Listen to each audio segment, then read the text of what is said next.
और 21वीं सदी के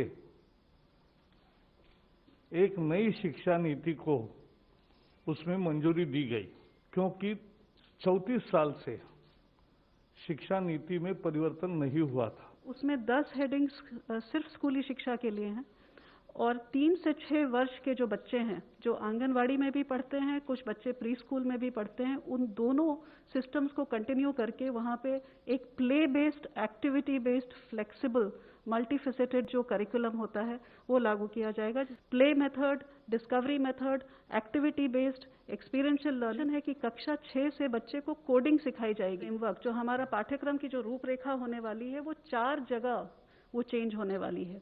बोर्ड एग्जाम जो है उसका महत्व जो है उसको कम करने के लिए बहुत सारे तरीके बताए गए हैं। फर्स्ट ऑफ ऑल ये कहा गया है कि मॉड्यूलर एग्जाम्स हो सकते हैं, साल में एक बार होना ज़रूरी नहीं है, 2 बार हो सकते हैं।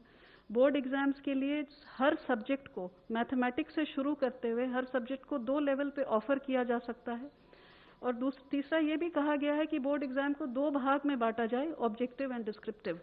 पॉसिबिलिटी हो वहाँ तक 5वीं कक्षा तक मातृभाषा या नहीं तो क्षेत्रीय भाषा हो या घर की जो भाषा बोली जाती है उसमें पढ़ाया जाए।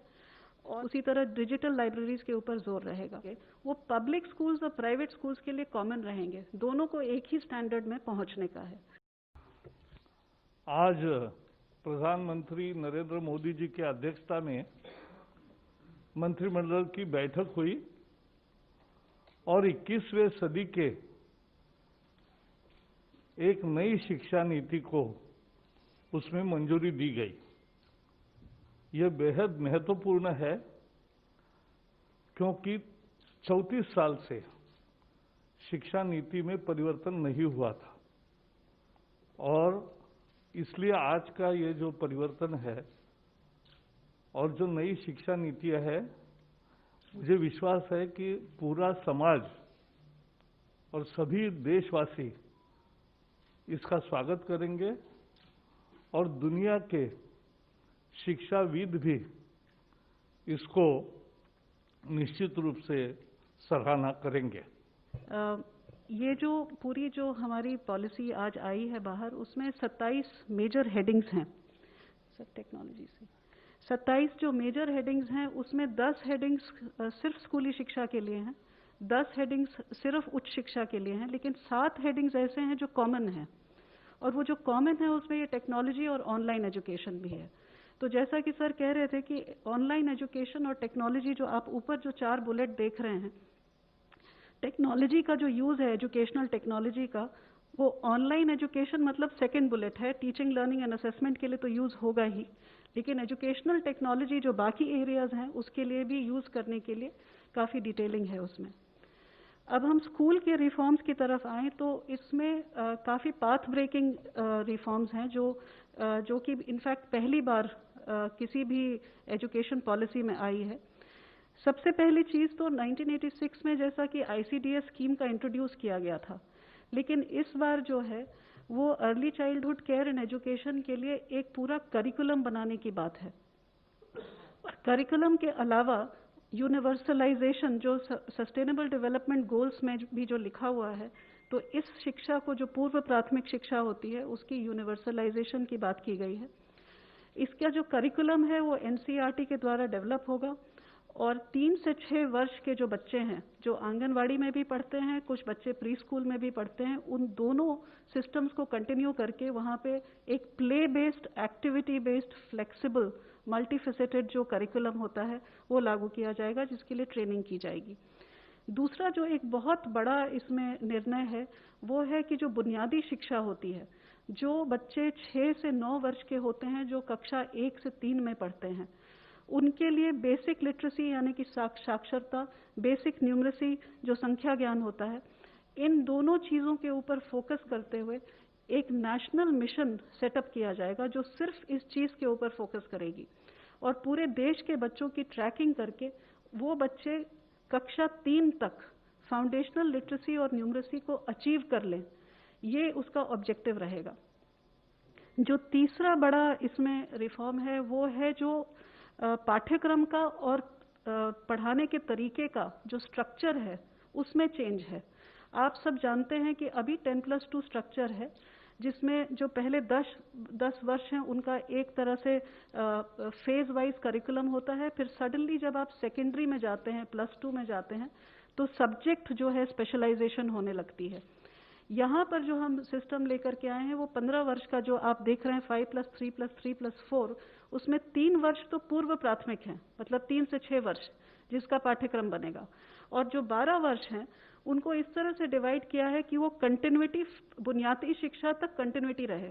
मतलब 3 से 6 वर्ष का बच्चा जो है 8 वर्ष तक एक ही पाठ्यक्रम, एक ही तरीके से पढ़ाई करे, play method, discovery method, activity based, experiential learning, ताकि वो फाउंडेशनल लिटरेसी और न्यूमरेसी अचीव कर सके। जो मिडिल स्कूल होगा, जो 6 to 8 वाला जो कक्षा है, उसमें जो है वो सब्जेक्ट इंट्रोडक्शन होगी और फिर सब्जेक्ट की एक्सप्लोरेशन होगी और वो मल्टी डिसिप्लिनरी अप्रोच होगा। उसी तरह जो +4 लिखा है वो 9th to 12th है। इसमें भी जैसा कि सर कह रहे थे, जैसा हायर एजुकेशन में है, कोई स्ट्रीम्स नहीं है, मल्टी डिसिप्लिनरी होगा। अगर बच्चा फिजिक्स के साथ, जैसा सर ने कहा, फैशन स्टडीज लेना चाहे, बेकरी कन्फेक्शनरी कुछ पढ़ना चाहे केमिस्ट्री के साथ, इट विल बी परमिटेड। तो ये पेडागोजिकल स्ट्रक्चर चेंज है, इसमें कोई फिजिकल स्ट्रक्चर यानी कि स्कूल की बिल्डिंग को चेंज करने की जरूरत नहीं है, ये पाठ्यक्रम में चेंज है। जो करिकुलम है इसमें खास करके भारण दिया गया है कि साइंटिफिक टेम्पर बच्चे का बचपन से 3 साल की उम्र से लेकर 18 साल तक, और उसी तरह मैथमेटिकल थिंकिंग। इनफैक्ट पॉलिसी में रिकमेंडेशन है कि कक्षा 6 से बच्चे को कोडिंग सिखाई जाएगी, क्योंकि कोडिंग से मैथमेटिकल और कंप्यूटेशनल थिंकिंग की शुरुआत होती है। तो 21st सेंचुरी स्किल्स भी उसके साथ समावेश किए जाएंगे। जो 5वां बुलेट है, जो अभी जो रिजिड सेपरेशन है कि ये एक्स्ट्रा करिकुलर एक्टिविटी है अगर आप स्पोर्ट्स में चले गए, ये को करिकुलर एक्टिविटी अगर आपने डिबेटिंग कर ली, आप म्यूजिक सीखना चाहते हैं तो वो एक्स्ट्रा है, या वोकेशनल सीखना चाहते हैं तो वो नॉन एकेडमिक है। वो सारा जो सेपरेशन है वो हट जाएगा, सारे सब्जेक्ट्स पढ़ाए जाएंगे, music, arts, sports, vocational, academics, everything will be on the same level. Gifted children जो होते हैं, जो टैलेंटेड होते हैं, उनको आइडेंटिफाई करना बहुत ज़रूरी होता है। ये इंक्लूजन के लिए बहुत ज़रूरी है। सर ने इंक्लूजन की जो बात की, यहाँ पे 2 तरह का इंक्लूजन है। जो बच्चे PWD, पर्सन्स विद डिसेबिलिटीज़ हैं, 21 टाइप्स ऑफ डिसेबिलिटी, उनका इंक्लूजन के लिए स्पेसिफिक इसमें रिकमेंडेशंस हैं। उसी तरह जो गिफ्टेड बच्चे होते हैं, जो किसी भी पॉपुलेशन के 3 से 4% के बच्चे जो होते हैं, जो जीनियसेस माने जाते हैं, उनके लिए भी इसके अंदर प्रोविजन है। जो गर्ल चाइल्ड के लिए gender inclusion fund for specifically targeting the girl child development, girl child के लिए और भी बहुत कुछ है, पर मैं यहाँ आपको मेजर रिफॉर्म्स बता रही हूँ। जो कस्तूरबा गांधी बालिका विकास विद्यालय हैं, वो अभी कक्षा 8, कहीं कहीं कक्षा 10 तक है, उनको कक्षा 12 तक हर एक जगह ले जाया जाएगा। जो मेन चीज़ है, जो आप सेकंड लास्ट बुलेट देख रहे हैं, कि जो करिकुलम है हमारा वो इतना हैवी है कि बच्चे जो है life skills, scientific temper, problem solving, critical thinking, उसके लिए उनके पास टाइम ही नहीं है। तो करिकुलम को एसेंशियल कंटेंट तक सीमित किया जाएगा ताकि समय मिले बच्चे को कि ये सब चीज़ एक्सप्लोर कर सके।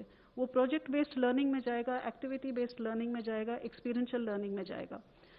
वोकेशनल जो है वो क्लास 6 से शुरू किया जाएगा। ये भी इस पॉलिसी में पहली बार है। पिछली पॉलिसीज में दिया हुआ है कि स्कूलिंग में सेकेंडरी लेवल पे वोकेशनल शुरू होगा, ये कक्षा 6 से शुरू किया जाएगा।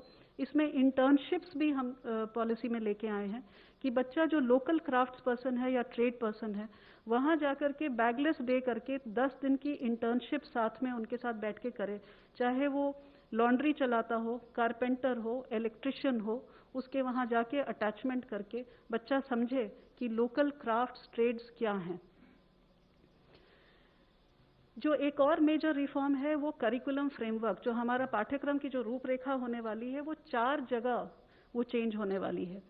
एक तो स्कूली शिक्षा की जो NCF है वो 2005 में बनी थी, 15 साल हो चुके हैं उस बात को, वो नया पाठ्यक्रम आएगा।